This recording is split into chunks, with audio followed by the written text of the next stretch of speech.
Olá, bem-vindos a mais um mergulho profundo. Dessa vez, vamos explorar o mundo da polimerização de obturações dentárias. Um tema fascinante, sem dúvida. E temos aqui um conjunto de materiais bem interessante.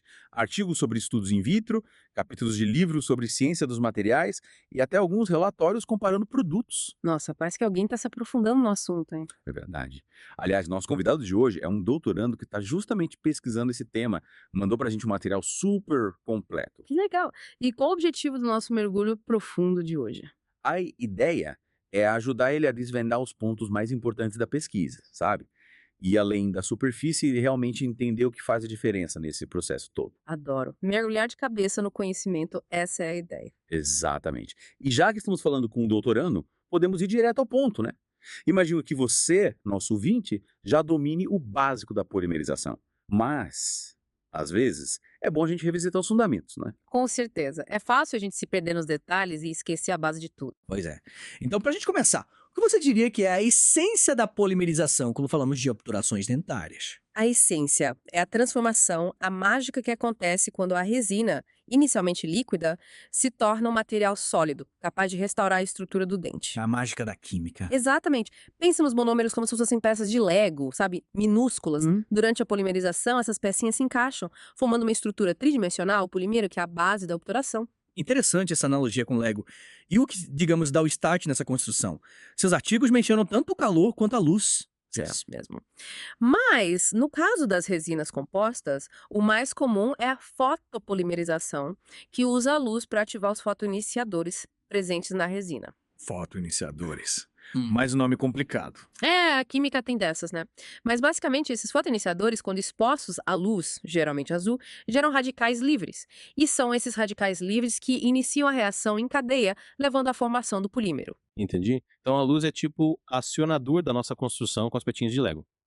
Falando em construção, seus artigos mencionam vários tijolos e operários nesse processo, né? BISGME, TEGDEM, SECU, DEMEMA. Muita sigla. É verdade, a gente usa bastante siglas, né? Mas cada uma tem sua função, sua importância. O BIS-GME, por exemplo, é um monômero bem comum, conhecido pela resistência. Ah, entendi. Tipo a base da estrutura, a parede de tijolos, digamos assim. Exatamente.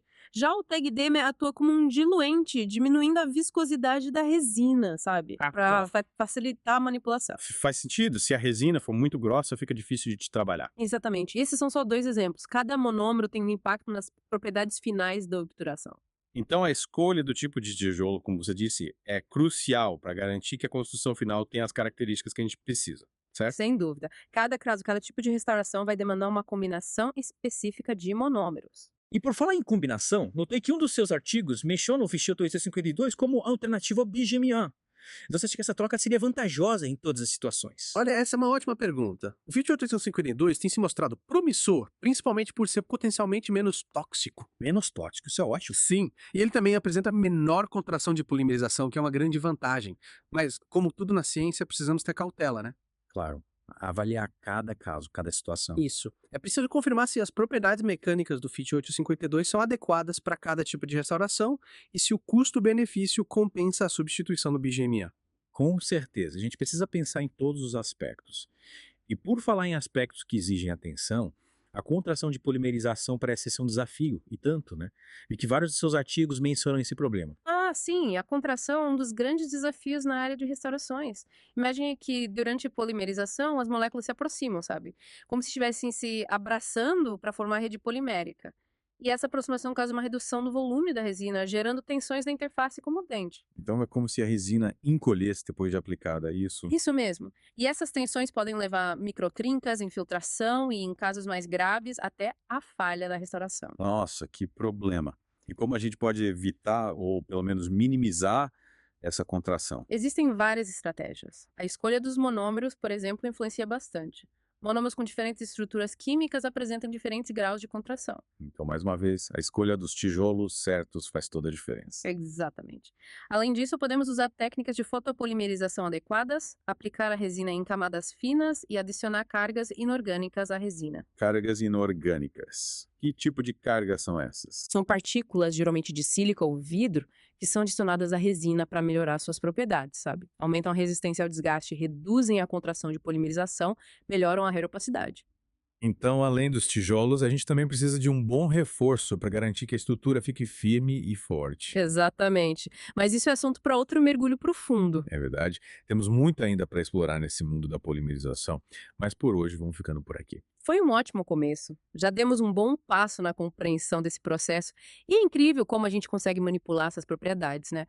Através da química, a gente pode criar resinas com características específicas para cada tipo de restauração. É como se a gente fosse um chefe de cozinha, né? É. Combinando ingredientes para criar o prato perfeito. E por falar em ingredientes, você mencionou diferentes tipos de monômeros. Seus artigos falam sobre bis-GMA, TEDDEM, FIT 852. Para quem não é da área, parece até um idioma secreto. O que você acha de explicar um pouquinho sobre cada um? Tipo, qual a diferença entre eles? Ah, claro! O bis-GME, por exemplo, é um monômero bem viscoso, sabe? Como se fosse um mel grosso, difícil de espalhar. Nossa, imagina, deve ser complicado de trabalhar com material assim, né? Um pouco, mas ele é importante porque contribui para a resistência mecânica da resina. Já o TEGJAM é mais fluido, como água, ele é adicionado para diminuir a viscosidade, sabe? Para facilitar a mistura com as partículas de carga e aplicação. Entendi. Então o BGMA é tipo a estrutura, a base, e o TEGJAM ajuda a dar a liga, a deixar tudo mais homogêneo. Exatamente. É como se o bis-GMA fosse o esqueleto da resina e o TEGJAM é o lubrificante. Legal essa analogia. E o FIT 852 que você mencionou antes, ele entra como nessa história? O FIT 852 é um monômero mais moderno, digamos assim. Ah. Ele tem mostrado algumas vantagens em relação ao BGMA, como menor contração de polimerização e menor toxicidade. Ah, lembra que você falou sobre isso. Menos tóxico é sempre bom, né? Com certeza. Mas é importante lembrar que a ciência está sempre evoluindo. Precisamos de mais estudos para confirmar a eficácia e a segurança do FIT 852 a longo prazo. Faz sentido. É como se ele ainda estivesse em fase de testes, né? Isso. Enquanto o BGME já é um veterano com anos de estrada. E por falar em testes, você comentou sobre a importância da ligação entre a matriz resinosa e a carga inorgânica. Se essa ligação for fraca, a restauração fica comprometida, né? Sim, a ligação entre a resina e a carga é fundamental para garantir a resistência e a durabilidade da restauração. Se a ligação for fraca, as partículas de carga podem se soltar, sabe? E aí a restauração perde a resistência, fica mais suscetível a fraturas e desgaste. E como a gente garante que essa ligação seja forte o suficiente para aguentar o tranco? O segredo está no silano, um agente de união que atua como uma ponte entre a resina e a carga. Silano. Nunca tinha ouvido falar. Ele é essencial. O silano tem grupos químicos que reagem tanto com a resina quanto com a carga, formando uma ligação química forte e estável. É como se ele grudasse a resina na carga, sabe? A cola que segura tudo no lugar. E como você avalia a qualidade dessa ligação nas suas pesquisas? Usamos vários métodos, como testes de microtração, microscopia eletrônica de varredura, espectroscopia de infravermelho. Cada um deles nos dá informações diferentes sobre a interação entre a resina e a carga. É como se você tivesse um arsenal de ferramentas para analisar essa ligação de todos os anos. Exatamente. E com base nesses resultados, a gente consegue determinar se a ligação é forte o suficiente para garantir o sucesso da restauração. Que interessante. E além da força da ligação, imagino que vocês também se preocupem com a toxicidade dos materiais, certo? Sem dúvida. A biocompatibilidade é um dos pilares da pesquisa em materiais dentários. Afinal, a gente está lidando com a saúde das pessoas, né? É claro. Ninguém quer colocar um material tóxico na boca de um paciente. Exatamente. E para garantir a segurança dos materiais, a gente realiza uma série de testes, tanto in vitro quanto in vivo. Testes in vitro e in vivo. Qual a diferença entre eles? Nos testes in vitro, a gente usa culturas de células para avaliar o efeito do material no crescimento e na viabilidade celular. Já nos testes in vivo, o material é implantado em animais para a gente observar a resposta biológica do organismo. Entendi. É como se vocês testassem o material em diferentes níveis, né? Primeiro em células, depois em animais. Isso é uma forma de garantir que o material seja seguro para ser usado em humanos. Esses testes geram uma quantidade enorme de dados que precisam ser analisados cuidadosamente. Imagino. É um trabalho minucioso que exige muita atenção aos detalhes. Sim, e para analisar esses dados, a gente usa softwares estatísticos que nos ajudam a identificar padrões e tendências, sabe? E com base nesses resultados, a gente consegue determinar se o material é biocompatível ou não. É como se vocês estivessem decifrando um código secreto, né? Buscando pistas nos dados para entender como o material se comporta dentro do organismo. É uma boa analogia. E além da toxicidade em si, a gente também avalia a liberação de substâncias pelos materiais. Mesmo que o material seja inerte, ele pode liberar compostos que causem problemas, né? Ah, entendi. É tipo, o material em si não é tóxico, mas pode liberar substâncias tóxicas ao longo do tempo. Exatamente. E para controlar essa liberação, a gente usa testes de elução. O material é imerso num solvente que simula o ambiente bucal, sabe? E depois a gente analisa esse solvente para ver o que foi liberado. É interessante. É como se vocês estivessem espremendo o material para ver o que sai dele. E para analisar esses eluatos, a gente usa equipamentos super sofisticados, como cromatógrafos e espectrômetros de massas. Nossa, alta tecnologia. Esses equipamentos permitem que vocês identifiquem cada molécula que é liberada pelo material. Sim, a gente consegue determinar a quantidade e composição química de cada substância presente no eluato. É incrível como a tecnologia tem avançado a pesquisa científica, né? E falando em avanços, seus artigos também mencionam as propriedades ópticas dos materiais.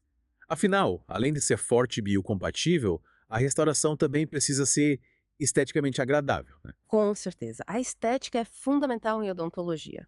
A restauração precisa ter a cor, a translucidez e a opacidade adequadas para se integrar ao dente natural. É como se a gente fosse um artista buscando a harmonia entre a restauração e o sorriso do paciente. É uma ótima comparação. E para avaliar essas propriedades ópticas, a gente usa espectrofotômetros e colorímetros. Esses equipamentos medem a cor, a translucidez e a opacidade do material, e a gente compara esses valores com os valores dos dentes naturais. Então vocês usam a tecnologia para medir a beleza da restauração. Em certo sentido, sim. E além da cor e da translucidez, a radiopacidade também é importante. Radiopacidade. Para que serve isso? A radiopacidade permite que a gente visualize a restauração nas radiografias. Ah, entendi. É como se a restauração tivesse um sinalizador que permite ao dentista encontrá-la na radiografia. Exatamente.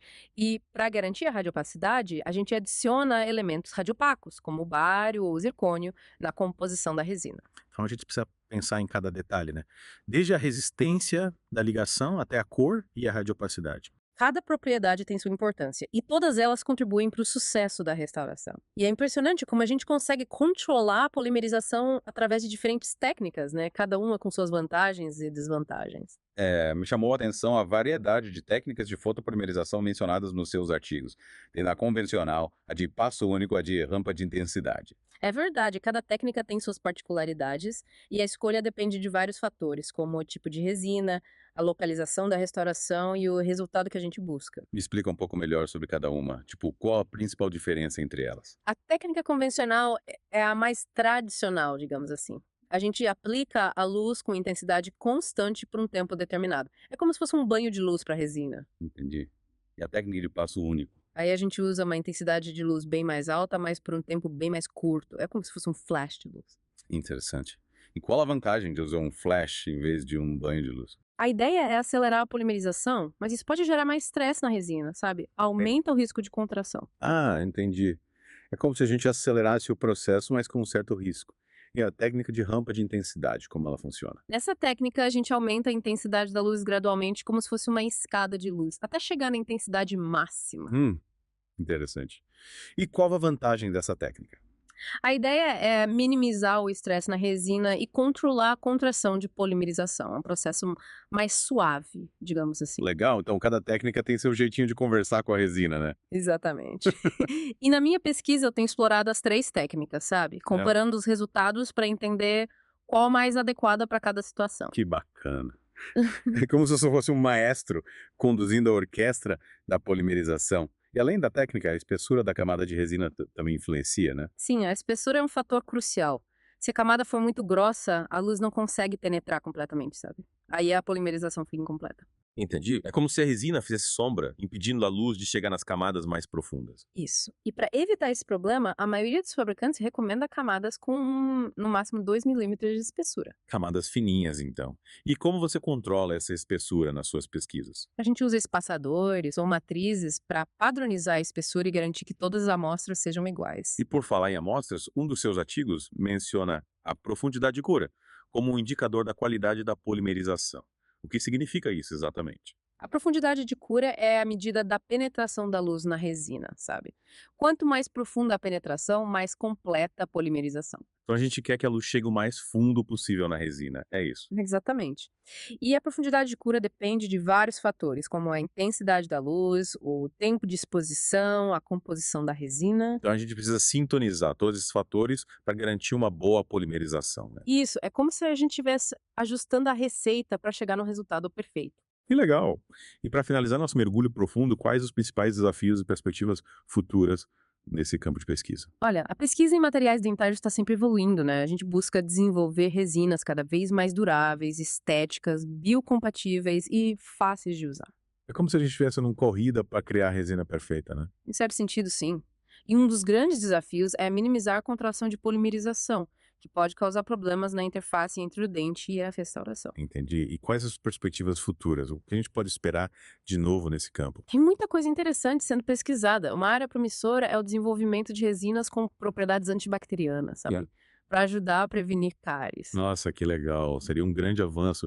E resinas que ajudam na remineralização dos dentes, você acha que isso é possível? Sim, também tem pesquisas nessa área. A ideia é criar resinas que liberem íons cálcio e fosfato, que são os componentes minerais do dente. E é incrível como a ciência e a tecnologia estão trabalhando juntas para melhorar a saúde bucal. É verdade. E isso é só o começo. Tenho certeza que muitas novidades ainda virão por aí. Que bom saber. E para você que nos acompanhou nesse mergulho profundo, esperamos que tenha aprendido bastante sobre a polimerização de obturações dentárias. É um tema complexo, mas fascinante, que envolve química, física, biologia e muita pesquisa. E para quem se interessou pelo assunto, continue explorando. Tem muito material disponível e a cada dia surgem novas descobertas. Agradecemos a sua companhia e até o próximo mergulho. Agradeço o convite, foi um prazer compartilhar um pouco do meu conhecimento com vocês.